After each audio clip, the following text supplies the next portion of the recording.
开春上班日第二天，市长吴伟天来到位伫燕空的公共托育家园，看到未满2岁婴幼儿好好受托育人员的照顾，心情特别好。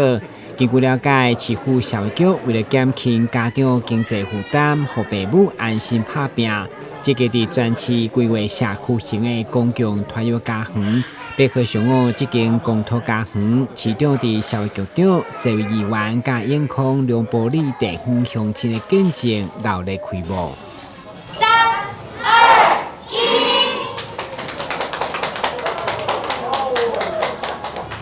现场要我们这个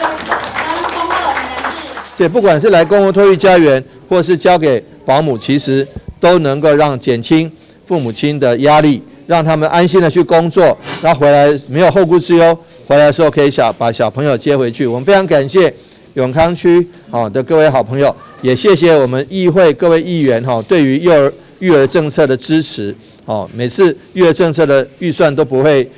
有一些删减，能够让大家顺利的推动育儿政策，能够让父母亲对孩子的照顾有多一层保障，那也可以让我们城市更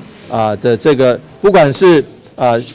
生育津贴，不管是育儿政策，不管是幼儿园的政策，都能够让父母亲减轻负担，增加他们对于生儿育女的信心。